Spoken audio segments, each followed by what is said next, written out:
नमस्कार दोस्तों, मैं धर्मेंद्र कुमार सरोज आपके अपने यूट्यूब चैनल जेके स्टडी में आपका हार्दिक स्वागत एवं अभिनंदन करता हूं। दोस्तों हम लोग परमाणु संरचना पढ़ रहे हैं 11th और 9th की केमिस्ट्री जो पढ़ रहे हैं। इसके पहले मैंने आप लोगों को समस्थानिक संभारिक बताया था और आज मैं आपको संयोजकता बताऊँगा।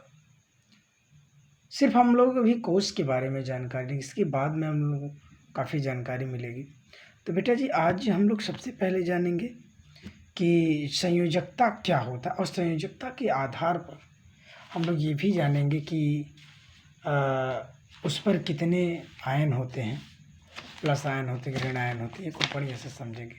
तो आज बेटा हम लोग संयोजकता पढ़ते हैं, तो खूब बढ़िया से समझिएगा।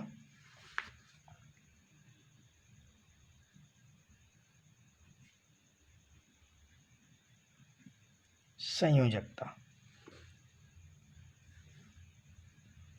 इसको बेटा इंग्लिश में वैलेंसी बोलते हैं। संयोजकता को इंग्लिश में वैलेंसी बोलते हैं, ये आप लोग ध्यान दीजिएगा। तो सबसे पहले संयोजकता होता क्या है, मैं आपको इसका डिफिनीशन लिखता हूँ, एक सिंपल सा साधारण। उसके बाद इसका नियम भी आपको मैं लिखूंगा। देखिए, को बढ़िया समझिएगा। देखिए,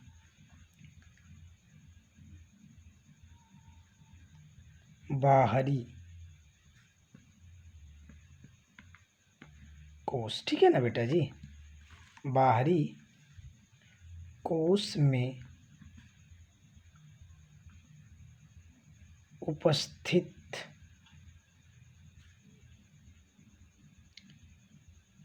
इलेक्ट्रॉनों,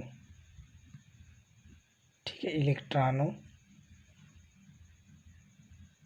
की संख्या को क्या कहते हैं बेटा? संख्या को संयोजकता कहते हैं। संयोजकता कहते हैं। कितना सिंपल परिभाषा आप लोगों के लिए देखिए मैंने तैयार किया। तो एक बार फिर से रिक्वेस्ट है बेटा कि चैनल को सब्सक्राइब, लाइक, शेयर जरूर करिए, कमेंट भी करिएगा। तो बाहरी कोष में उपस्थित इलेक्ट्रॉनों की संख्या को बेटा हम क्या कहते हैं? संयोजकता कहते हैं। यानी बाहरी कोष में उपस्थित इलेक्ट्रॉनों की संख्या को हम क्या कहते हैं बेटा? संयोजकता कहते हैं। अब एक चीज़ जानिए कि जैसे मान चलिए सोडियम, कोई जब भी आप लोग इलेक्ट्रॉनिक विन्यास करते हैं, जिसे Na होता था ना, इसका 11 होता। जब मैंने इलेक्ट्रॉनिक विन्यास किया था तो पहले कोष में 2, दूसरे में 8 और इसमें क्या हो जाता था? बाहरी एक इलेक्ट्रॉन। तो यही यानी बाहरी तो यही है ना, ये की है, ये L है, ये M है। तो आपका बाहरी है तो संयोजकता 1 हो जाएगी, ठीक है। लेकिन संयोजकता का रियल नियम क्या होता है? मान चलिए जैसे 5 हो गए तो क्या 5 संयोजकता होगा? 7 हो गए तो क्या संयोजकता 7 होगा? या 5 हो गए तो 5 हो गए संयोजकता? कभी तो आप लोग ऐसा देखा नहीं कि 5 हो, 6 हो, 7 होता, ऐसा तो संयोजकता देखा नहीं। तो वही आज हमको बढ़िया से इसके नियम के साथ साथ ये भी देखेंगे कि क्यों किसी के ऊपर प्लस आयन लगता है, किसी के ऊपर क्यों माइनस आयन लगता है, ये भी हमको बढ़िया से साथ समझेंगे। और यकीन मानता हूँ बेटा कि आप लोगों को समझ में बढ़िया आएगा, जान लीजिए। थोड़ा सा आप लोग मेमोरी को स्ट्रगल करिएगा ताकि आप लोगों को किसी भी प्रकार की दिक्कत ना हो। चलिए, अब हम लोग थोड़ा सा लिखते क्या है बेटा? संयोजकता का नियम, ठीक है। चलिए देखते हैं। हेडिंग में काली पेन से बनाता हूँ।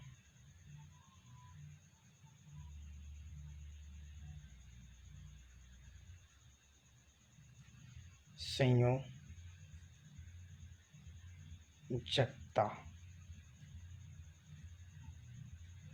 का नियम, संयोजकता का नियम। चलिए, संयोजकता का नियम क्या होता है हमको खूब बढ़िया से लिखना है। देखिए, यदि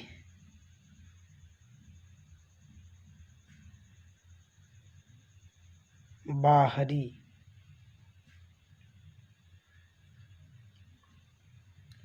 कोष में 1, 2, 3, 4 ये नंबर्स आपको याद रखना है। यदि बाहरी कोष में 1, 2, 3, 4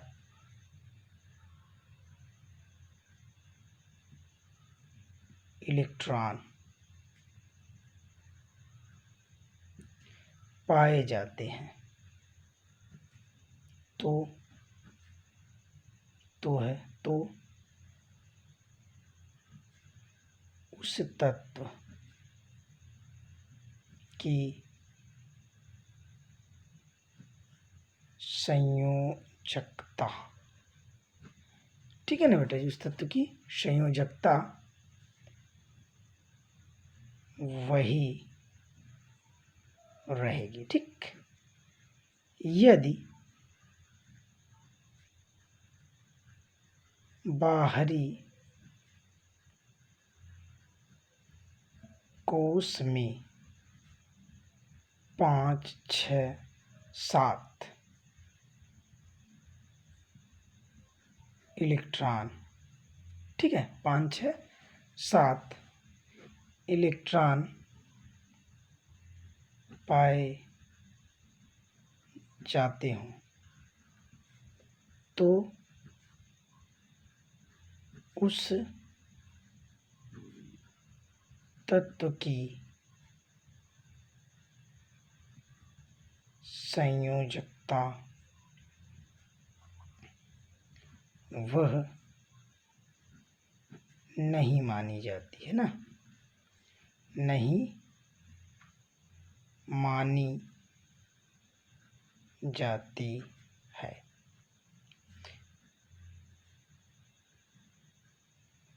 बल्कि, ठीक है ना, बल्कि 8 यानी उसकी संयोजकता मानी जाती है। और ध्यान पूर्वक आप लोग इसको समझिएगा। 8 यानी मैंने लिखा, जहाँ यानी इस ये जो मानी जाती है, ये नियम है संयोजकता का। जो 8 यानी है, सॉरी 8 जो यानी है, यानी आपका बाहरी कोश में उपस्थित, ठीक है ना, इलेक्ट्रॉनों की संख्या होती है। ठीक है, ये आपको याद रखना है। यानी क्या होता है बेटा, बाहरी कोश में उपस्थित इलेक्ट्रॉनों की संख्या होती है। एक बार इस नियम को आप लोग ध्यान देना है, और इसमें पॉइंट क्या समझना है हमको, वही देखना है। अगर पॉइंट भी देख लीजिए, बाहरी, ठीक है, कोश में अगर 1, 2, 3, 4 इलेक्ट्रॉन है तो सेम वही का मतलब वही रहेगी। ठीक, ये आपको याद रखना। अगर बाहरी कोश में 5, 6, 7 है तो वह नहीं मानी जाएगी। ठीक, नहीं मानी जाएगी, ये आपको याद रखना। ये मतलब ये आपका क्या है, ये इलेक्ट्रॉन है भाई, ये क्या है, इलेक्ट्रॉन्स हैं। खूब बढ़िया से समझिए। यानी अब हमको कोई भी तत्व लीजिए, आप इलेक्ट्रॉनिक विन्यास कीजिए और उस तत्व के आधार पर आप लोग ये बता सकते हैं कि ये इसकी संयोजकता क्या होगी या इसकी पूर्ण, इस पर मतलब आयन क्या होगा। ये दोनों चीज़ें आप हम लोग सीखते हैं। चलिए, मैं सबसे पहले एक तत्व लेता हूँ, मान चलिए सोडियम, यानी लेता हूँ। ये 11 और ये 23, हमको मतलब किससे यही समझना। तो सबसे पहले आप लोग एक काम करिए, इलेक्ट्रॉन यानी इलेक्ट्रॉन का मान इसमें क्या है 11। जो परमाणु क्रमांक होता है वही इलेक्ट्रॉन होता है। मैंने अगले वीडियो में आपको इसको खूब बढ़िया से बताया है। तो चलिए ये आपका क्या हो गया नाभिक, और नाभिक में प्रोटॉन और न्यूट्रॉन पाए जाते हैं। नाभिक में क्या पाए जाते हैं प्रोटॉन और न्यूट्रॉन। अब चलिए मैं पहला कोष चालू करता हूँ। पहले में कितने इलेक्ट्रॉन 2 इलेक्ट्रॉन होते हैं, और दूसरे में 1 2 3 4 5 6 7 3 ये हुआ 4 ये 7 1 8 इलेक्ट्रॉन हो गए। लेकिन अब ये आपको याद रखना है इसके पास थे कितने इलेक्ट्रॉन 11। 10 मैंने ऑलरेडी भर चुका है। तो अब इसके लिए मुझे क्या करना पड़ेगा तीसरा सेल स्टार्ट करना पड़ेगा ना। तो इसमें 1 इलेक्ट्रॉन।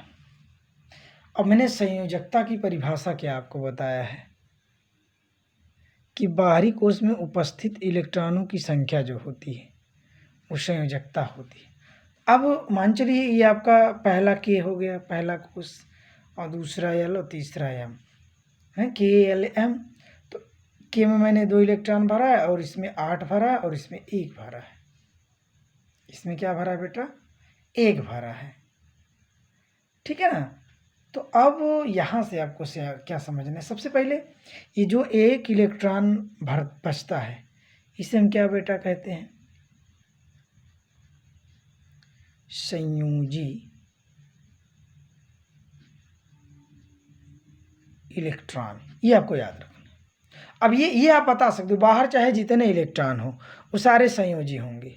बाहर चाहे जितने इलेक्ट्रॉन हो सारे के सारे संयोजी आपके माने जाएंगे। ये आपको अपने ध्यान में रखना है। तो अब यहाँ पर मैंने देखिए यहाँ पर बाहरी कोश में कितना इलेक्ट्रॉन है आपका बाहरी कोश ये वाला हुआ ना यम यानी यहाँ। तो मैंने इलेक्ट्रॉनिक विन्यास किसका किया किस तत्व का किया है सोडियम का।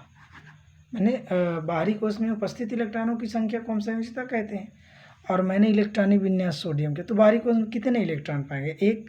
अब बेटा आप लोग रूल्स पे आ जाइए। रूल्स मैंने क्या पढ़ा यदि बाहरी कोश में 1 2 3 4 यहाँ पर देखिए बाहरी कोश में 1 2 3 4 तो वही रहेगी। यानी कहने का मतलब बाहरी कोश में 1 2 3 4 इलेक्ट्रॉन पाए जाते, ठीक है पाए जाते हैं। तो उस तत्व की संयोजकता वही रहेगी, ठीक है। मतलब अब 1 है तो यहाँ लिख दीजिए ना यानी मतलब सोडियम की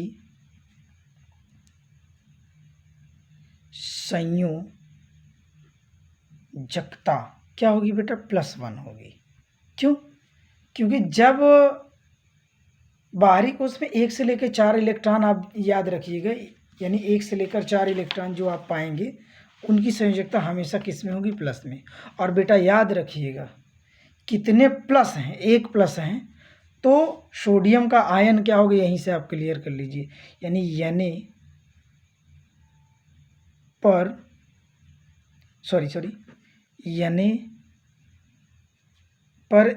1 प्लस आयन लगेगा। मतलब जो संयोजकता जितना आता है वह उसका उतना आयन हो जाए। संयोजकता +1 है तो इस पर +1 आया है, आयन कितना होगा +1 होगा। या आप लोग एक बोल सकते हो कि 1 यूनिट धन आयन। सोडियम पे कितना आवेश है 1 यूनिट धन आयन, ये भी आप बोल सकते हो। ये क्लियर हुआ। तो यानी सोडियम की संयोजकता क्या हुई 1 हुई। अच्छा मान के चलिए मैंने ये तो देख लिया, मान चलिए मैं एक और देखता हूँ। मान चलिए आपको मैंने क्या दिया बेटा क्लोरीन। क्या मैंने किया क्लोरीन का कितना होता है 17 और इसका भार जो होता है 35 होता है। तो हमको सिर्फ इससे मतलब है ना इलेक्ट्रॉन का मान इसमें कितना है 17 है। तो अब मैं इलेक्ट्रॉनिक विन्यास देखिए करता हूँ, खूब बढ़िया समझिएगा, ठीक है ना। ये देखिए आपका ये कोश हो गया, इसमें क्या पाए जाएंगे प्रोटॉन और न्यूट्रॉन। अब मैं पहला कोश चालू करता हूँ, पहले में 2 इलेक्ट्रॉन। अच्छा दूसरा मैं चालू करता हूँ 1 2 3 4 5 6 7 8 इलेक्ट्रॉन हो गया। और तीसरा क्या है बेटा तो देखिए यहाँ पे 17 इलेक्ट्रॉन मैंने 10 भर दिया, अभी मेरे पास 7 इलेक्ट्रॉन बचे हैं। इसको हम भरते हैं 1 2 3 4 5 6 7, बस 7 से ज़्यादा तो भरेंगे नहीं। अब दिक्कत हो गई, अब क्या क्या इसकी संयोजकता 7 होगी? क्या इसकी संयोजकता 7 होगी? नहीं होगी, ये गलत हो जाएगा। क्यों? क्योंकि संयोजकता के नियमानुसार, मैंने ये नियम पढ़ा है, यहाँ तक देखिए, यदि बाहरी कोश में, ठीक है, 5 6 7 इलेक्ट्रॉन पाए जाते हैं तो उस तत्व की संयोजकता वह नहीं मानी जाती है, बल्कि 8- यानी जो बाहरी कोश में यानी है, वही यानी का मान कितना आ गया? 7 आ गया। तो हम क्या करेंगे? 8- यानी ना, यानी 8- यानी ये जब 8 में से यही 7 हमको क्या करना है? घटाना है। क्या करना है? 8 में से यही 7 हमको क्या करना है? घटाना है। आपको हमेशा याद रखना है, अगर 1 2 3 4 इलेक्ट्रॉन आता है तो कुछ मत करिएगा। अगर 5 और 6 और 7 इलेक्ट्रॉन आता है तो झट से आप लोग क्या करिए? 8 में से घटा दिए। चलिए 8 में से घटाइए। 8, ये 7 इलेक्ट्रॉन बाहर है तो इसका संयोजी इलेक्ट्रॉन आपका 7 होगा, ये सही है। लेकिन संयोजकता क्या होगी? आप 8 में से 7 घटाइए, कितना बचेगा? 1 बचेगा ना। लेकिन बेटा जो घटाया जाएगा याद रखिए वो क्या होगा? उसका आयन माइनस में होगा। यानी हम यहाँ लिख सकते हैं, को बढ़िया समझिए, यानी क्लोरीन की संयोजकता, क्लोरीन की संयोजकता क्या है बेटा? -1। ठीक, कितनी है? -1। क्लोरीन की संयोजकता मैंने कितनी निकाली? -1 निकाला है ना। अच्छा, -1 जब मैंने इसको निकाल लिया पूरी तरीके से, तो इस पे आयन क्या होगी? क्लोरीन पे 1 ऋण माइनस आयन हो जाएगा। यानी ये क्लोरीन आपने देखा भी होगा, है ना, आपने ये देखा भी होगा कि क्लोरीन पर माइनस हो। अगर ऐसे ना आए तो आप लोग ऐसे भी जान सकते हो कि जो इलेक्ट्रॉन देता है उस पर प्लस आयन होता है और जो इलेक्ट्रॉन लेता है उस पर क्या होता है? माइनस आयन होता है। यानी देने वाला हमेशा प्लस होता है, लेने वाला हमेशा माइनस होता है।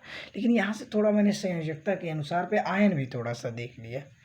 चलिए, अब आयन मैंने देख लिया और कुछ तत्व कहिए तो हम दे दें, आप लोग उसको निकालिए। पहले काम करिए, आप लोग इसको स्क्रीनशॉट करिए, संयोजकता किसे कहते हैं। आपको एक पॉइंट याद रखना है कि 1 2 3 4 और 5 6 7, ये अगर ये नंबर आपको मिलता है, आपको समझ लीजिए कि 8 में से घटाना होगा, चाहे 5 आए, चाहे 6 आए, चाहे 7 बाहरी कोश में। अगर ये 1 2 3 4 ये आए तो आपको घटाना नहीं है, ये आपको याद रखना है। इसको स्क्रीनशॉट करिए आप थोड़ा सा। चलिए, वेरी गुड। अब इसको भी स्क्रीनशॉट कर लीजिए। चलिए, बड़े अच्छे हमारे विद्यार्थी हैं, तो यकीन करता हूँ कि ये वीडियो आपको खूब बढ़िया से पसंद आया होगा। बेटा अगर पसंद आया होगा तो लाइक कमेंट शेयर ज़रूर करिएगा, क्योंकि आप जैसे होनहार स्टूडेंट की वजह से हम जैसे टीचरों का सम्मान बढ़ता है। बहुत बहुत धन्यवाद। जय माता सरस्वती, जय हिंद। यकीन करता हूँ कि आप लोगों को संयोजकता खूब बढ़िया समझ में आएगा। मैंने आपको नियम भी लिख दिया है कि नियम क्या कि कैसे होता है। ठीक है, चलिए, बहुत बढ़िया, धन्यवाद।